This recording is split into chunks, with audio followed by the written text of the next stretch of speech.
Hey everyone, welcome to my channel science at ease. So students, आज हम अपना new chapter start करने वाले हैं, that is morphology of flowering plants. इस चैप्टर का कुछ पोर्शन डिलीट हो चुका है कोविड-19 की वजह से, तो अब जो न्यू सिलेबस है हम सिर्फ वही सिलेबस करेंगे यहाँ पे। तो हम स्टार्ट कर रहे हैं यहाँ पे टॉपिक फ्लावर से। सबसे पहले तो बात है कि मॉर्फोलॉजी का मीनिंग क्या होता है। मॉर्फोलॉजी मीन्स एक्सटर्नल अपीयरेंस, कि बाहर से दिखने में प्लांट्स कैसे हैं। हम एक्सटर्नल फीचर्स की बात करेंगे यहाँ पे। Anatomy is internal features and morphology is external feature. तो अब हम बात करने वाले हैं फ्लावर की। फ्लावर क्या होता है? It is the reproductive unit. ये आपका रिप्रोडक्टिव यूनिट है एंजियोस्पर्म के अंदर, एंजियोस्पर्म्स के अंदर।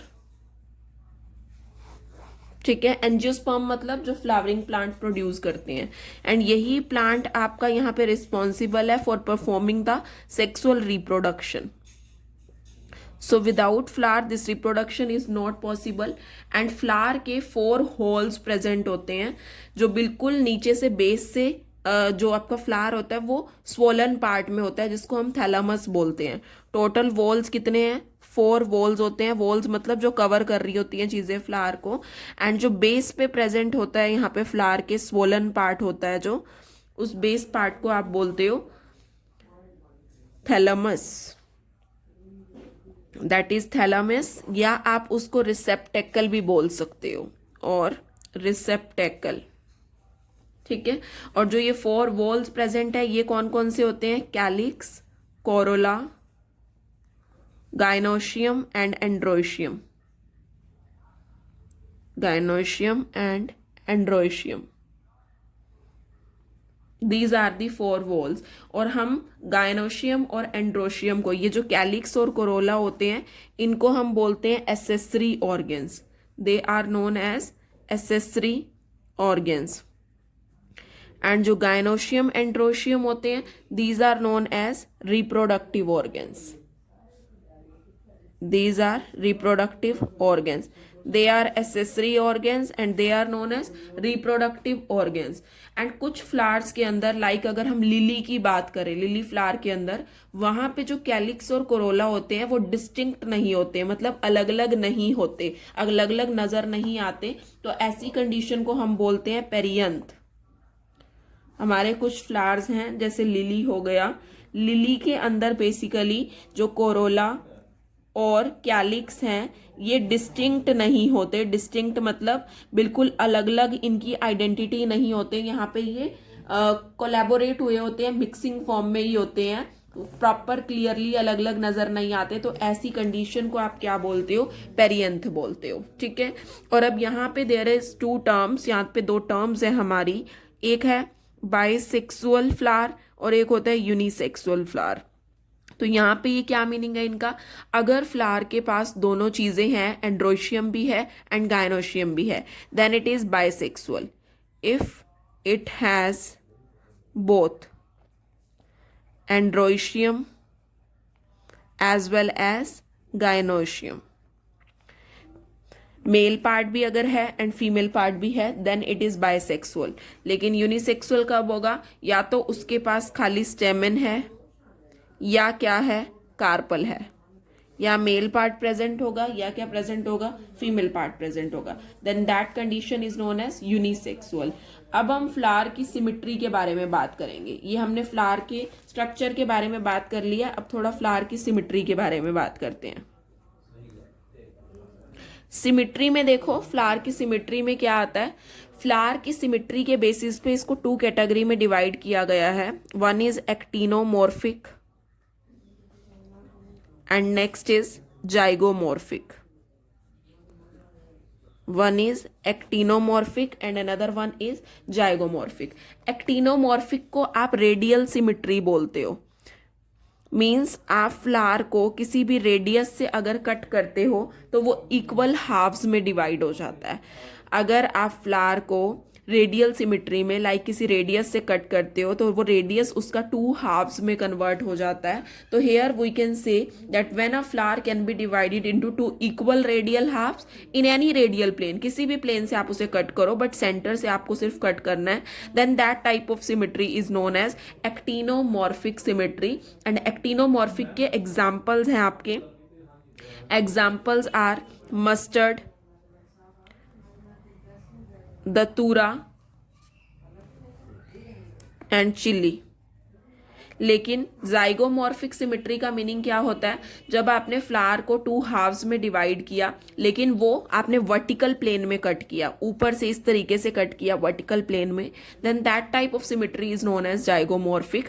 और इसके जाइगोमॉर्फिक में आपके एग्जाम्पल आ जाएंगे. पी हो गया आपका जो ये मटर होता है, पी हो गया गुलमोहर, बीन एंड केशिया. तो these are the examples of zygomorphic symmetry. ठीक है. अब हम फ्लावर को, एक कंडीशन और भी होती है यहाँ पे कि फ्लावर को हम एसिमेट्रिकल भी बोल सकते हैं या एसिमेट्रिक भी बोल सकते हैं. वो किस केस में बोलते हैं? जब उनकी सिमिट्री इरेगुलर हो. when the flower has irregular symmetry, मतलब वो ना तो सिमिलर हाफ्स में डिवाइड होगा, चाहे आप उसे वर्टिकली पास करो चाहे आप उसे सेंटर से पास करो, वो एसिमेट्रिकल फ्लावर है, हम बोल सकते हैं इरेगुलर फ्लावर है. तो ऐसे केस का एग्जाम्पल है आपका कैना. कैना इज द एग्जाम्पल हेयर. अब हम फ्लावर की और कंडीशन की भी बात करेंगे. फ्लावर को उनके फ्लोरल अपेंडेजेस के बेसिस कि कितने फ्लोरल अपेंडेजेस प्रेजेंट है, लाइक पेटल्स, कैलिक्स, ये सारी चीजें कितनी प्रेजेंट है, इन बेसिस पे भी हमने फ्लावर को डिवाइड कर रखा है. 3 कैटेगरीज यहाँ पे बेसिकली मेनली प्रेजेंट होती है, like ट्राइमेरस, tetramerous, pentamerous. ट्राइमेरस, tetramerous and pentamerous. ट्राइमेरस जब फ्लोरल अपेंडेजेस का number in the multiple of 3 हो, एंड टेट्रामेरस जब फ्लोरल अपेंडेजेस का नंबर इन मल्टीपल ऑफ 4 हो, एंड पेंटा व्हेन 5 हो. तो फ्लावर, और एक और चीज ध्यान रखना, जो फ्लावर ब्रैक्ट्स के साथ प्रेजेंट होते हैं, मतलब उनके बेस पे, पेडिसल पे एक इस तरीके से स्ट्रक्चर होता है जिसको आप ब्रैक्ट बोलते हो. अगर फ्लावर के पास ये ब्रैक्ट प्रेजेंट है या ब्रैक्ट रिड्यूस्ड लीफ प्रेजेंट है तो आप उस फ्लावर को बोलते हो ब्रैक्टिएट. और जो विदाउट ब्रैक्ट्स हैं उनको आप बोलोगे ई ब्रैक्टिएट. जो ब्रैक्ट के साथ प्रेजेंट है they are known as bracteate, and जो विदाउट द ब्रैक्ट प्रेजेंट है they are known as ebracteate. ठीक है. और अब हम बात करने वाले हैं on the basis of position of various components in the flower. उस बेसिस पे फ्लावर को किन किन कैटेगरी के अंदर डिवाइड किया गया है. तो वी आर टॉकिंग अबाउट, किस बेसिस पे बात करेंगे? Based on the position of calyx, corolla and androecium. किसकी रिस्पेक्ट में? In respect of ovary on the thalamus. In respect of ovary on the thalamus. इस बेसिस पे हम यहाँ पे बात करने वाले हैं. तो देखो यहाँ पे फ्लावर्स को कुछ कैटेगरी में डिवाइड किया गया है, जैसे कि हाइपोगाइनस, पैरीगाइनस, एपीगाइनस. हाइपोगाइनस में कंडीशन में क्या होता है, इस कंडीशन के अंदर, हाइपोगाइनस के अंदर फ्लावर जो होता है, हेयर यहाँ पे पता है क्या कंडीशन होती है हाइपोगाइनस के अंदर, कि जो गायनोशियम होता है आपका वो बिल्कुल हाईएस्ट पोजीशन को ऑक्यूपाई कर लेता है और सारे अदर पार्ट्स उसके बिल्कुल बिलो में प्रेजेंट होते हैं, नीचे प्रेजेंट होते हैं. ठीक है. आपका गायनोशियम अपर पोजीशन ले ली, लाइक देखो इसको मैं बना के दिखा देती हूँ.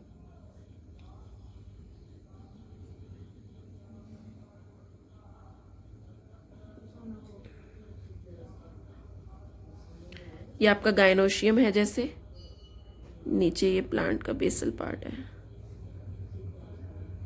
इसके सेपल्स वगैरह भी प्रेजेंट है.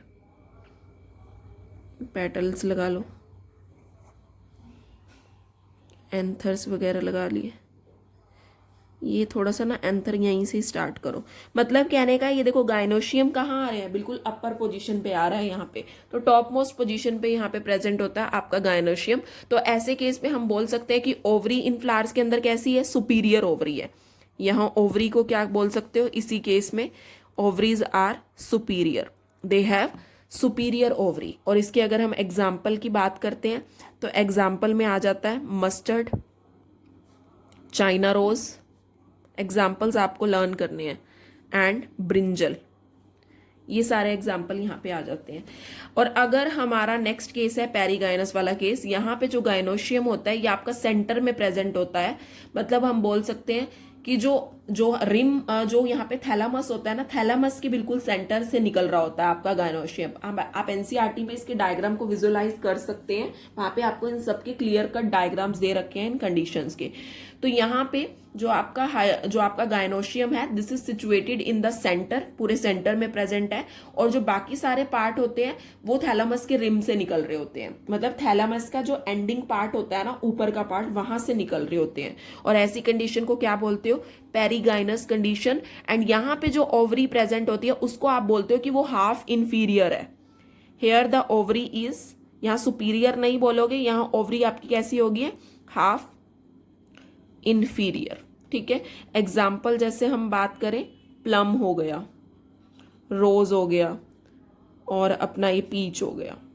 ठीक है, और नेक्स्ट केस है आपका एपिगाइनस। एपिगाइनस के अंदर देखो क्या सिचुएशन होती है, एपिगाइनस फ्लावर के अंदर आपका जो थैलामस का मार्जिन होता है वो पूरा ऊपर तक चला जाता है, एंड वो कंप्लीट ओवरी को क्या कर रहा होता है, कवर अप कर रहा होता है। इसलिए इस केस में ओवरी तो आपकी कहाँ आ गई, बिल्कुल नीचे आ गई। तो ऐसे केस में हम बोल सकते हैं दैट यहाँ पे जो ओवरी है दैट इज इंफीरियर ओवरी। यहाँ ओवरी कैसी हो जाएगी, इंफीरियर। और इसके एग्जाम्पल की अगर हम बात करें तो क्या क्या आ जाएगा, गुआवा, कुकुम्बर। ठीक है, और आपका एक और एग्जाम्पल है ray florets of sunflower, ray florets of sunflower. तो ये था हमारा कंप्लीट फ्लावर के बारे में डिस्कशन था, जिसके अंदर हमने डिस्कस कर लिया फ्लावर के स्ट्रक्चर के बारे में, उसके एसेसरी एलिमेंट्स के बारे में, लाइक हम बोल सकते हैं कि जो भी उसके एसेसरी ऑर्गेन्स थे, एंड हमने एसेंशियल ऑर्गेन्स के बारे में भी डिस्कस कर लिया जो रिप्रोडक्टिव ऑर्गेन्स थे। सिमेट्री की हमने यहाँ पे बात कर रही है, actinomorphic, zygomorphic and asymmetric organisms हमारे थे यहाँ पे। सिमेट्री में हमने एक्टिनोमॉर्फिक एंड जाइगोमॉर्फिक की बात की थी, और उसके बाद नेक्स्ट हमने बात की थी एसिमेट्रिक एक सिमेट्री की। देन हमने ट्राइमेरस, टेट्रामेरस एंड पेंटामेरस कंडीशन के बारे में भी बात की थी।